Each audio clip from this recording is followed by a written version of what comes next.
Okay, welcome you everyone. I am very happy over here. Today I am here with the next topic, parts of speech. अभी तक में हम लोगों ने 4 class day 1, day 2, day 3 और day 4 complete किया है, जिसमें कि हम लोगों ने लैंग्वेज को सीखा, इंग्लिश लैंग्वेज को सीखा, ग्रामर पोर्शन को सीखा। इसके अलावा फिर हमने देखा कि वर्ड कैसे बनेगा और सेंटेंसेस का क्या यूज़ है और सेंटेंसेस को कैसे बनाएंगे। So come to the point, parts of speech है क्या? We are just going to discuss about parts of speech. क्या parts of speech का कोई दूसरा नाम होता है? Parts of speech का दूसरा नाम है parts of grammar, parts of grammar, और तीसरा नाम है parts of word. Most of students confuse when time comes for giving the exact definition of parts of speech. बहुत सारे लोग ये जानते नहीं हैं कि parts of speech का exact definition क्या है। तो मैं यहाँ पे parts of speech को define कर रहा हूँ।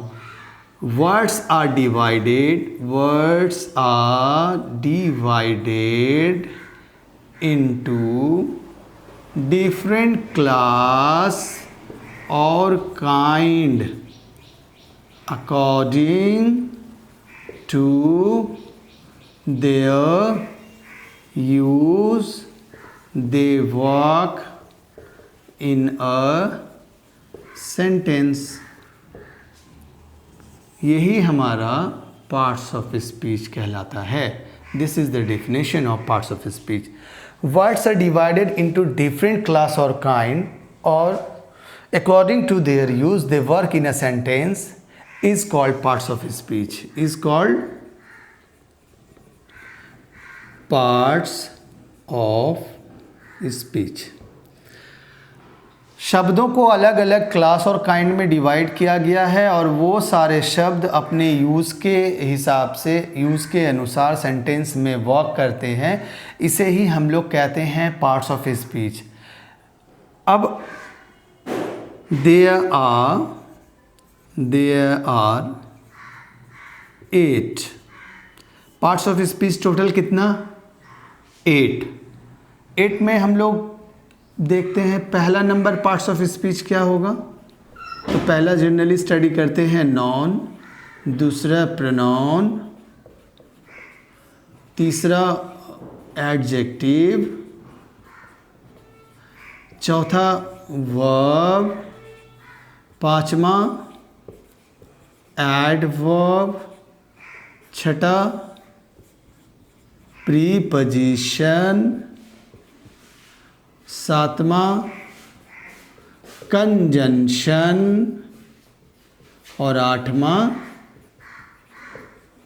इंटरजेक्शन।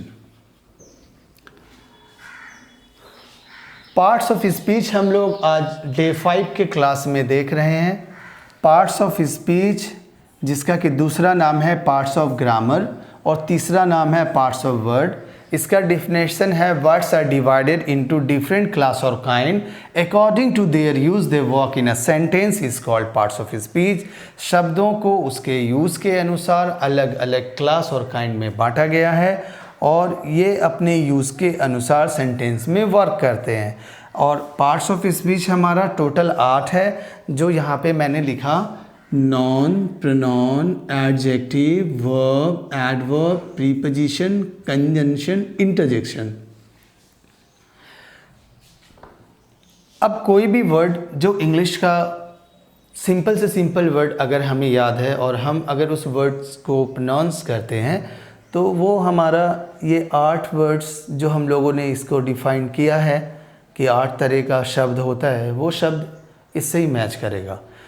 फॉर एग्ज़ाम्पल जैसे एक वर्ड आपको याद हो कि ये गुड एक वर्ड है। अगर गुड को हम कैटेगराइज करें कि ये वर्ड कहाँ लिखेंगे तो ये गुड हमारे लिए एडजेक्टिव है। इसी तरह से अगर हम यहाँ पर लिखते हैं प्ले, स्लीप या स्पीक, कोई भी वर्ड, तो ये वर्ड अगर हम कैटेगराइज करेंगे कि ये क्या कौन सा वर्ड है तो ये वर्ब में चला जाएगा। कि यहाँ पर हमने लिखा है प्ले, तो ये वर्ब है। इसी तरह से नॉन, प्रोनाउन और भी बहुत सारे वर्ड्स जो हम सेंटेंसेस में इस्तेमाल करते हैं वो कहीं ना कहीं या तो नॉन होते हैं या प्रोनाउन या एडजेक्टिव या वर्ब या एडवर्ब या प्रीपोजिशन या कंजंक्शन या interjection. So in this video we studies two things. One is that कि एग्जैक्ट मीनिंग क्या है पार्ट्स ऑफ स्पीच का, और इसका दूसरा नाम क्या होता है ये हम लोगों ने देखा. और फिर हम लोग देखा कि जो पार्ट्स ऑफ स्पीच है वो 8, वो टोटल क्या क्या है. तो ग्रामर पोर्शन पढ़ने से फ़ायदा ये है कि अगर आप इंग्लिश कभी बोलना चाहेंगे या कभी लिखना चाहेंगे तो फिर आपको कोई तरह की दिक्कत नहीं आएगी कि आप रॉन्ग इंग्लिश बोल रहे हैं या फिर आपको बोलने में दिक्कत आ रहा है या आप कहीं किसी से कम्युनिकेट कर रहे हैं तो आपके अंदर कॉन्फिडेंस की कमी आ रही है कि क्या पता ग्रामर पोर्शन मिस्टेक हो रहा है. तो इसलिए मैं सोच रहा हूँ कि स्पीकिंग इंग्लिश जो आपका क्लास यहाँ पे है, साथ में ग्रामर पोर्शन के साथ अगर इंग्लिश बोलना आए, इससे राइटिंग स्किल्स में भी डेवलपमेंट होगा और बहुत सारे सेंटेंसेस को आप छोटे छोटे सेंटेंसेस को फ्रेम कर पाएंगे. So let's see over here the focus on parts of speech, and again I want to thank you all that you are watching my videos and trying to learn something. कुछ ऐसा information आप देख पाएंगे English language का जो कि बिल्कुल different होगा और जहाँ तक लेवल ऑफ योर नॉलेज है उसमें कुछ इन्हांसमेंट होगा. और वो एक बैग बहुत ज़्यादा डिफ़िकल्टीज़ थिंग्स को पढ़ाना नहीं है, मतलब डे 1, डे 2, डे 3 करके जो डिवाइड हुआ है. तो इस तरह से अगर आप देखें तो आई hope that very soon a person can develop grammar portion. जो एक डर लगा रहता है कि हम शुरू से जो इन्वायरमेंट है हमारा वो हिंदी बोलने का है, तो अब हम अचानक अगर इंग्लिश बोलें तो if just I want to speak English तो क्यों ना हम बिल्कुल शुद्ध इंग्लिश बोलें, ऐसा बोलें कि ग्रामर पोर्शन का पूरा इस्तेमाल करके बोलें, करेक्ट प्रोनाउंसिएशन का इस्तेमाल करें. तो चलिए ये जर्नी हम लोगों ने शुरू कर लिया है and I hope that you are enjoying a lot and learning something.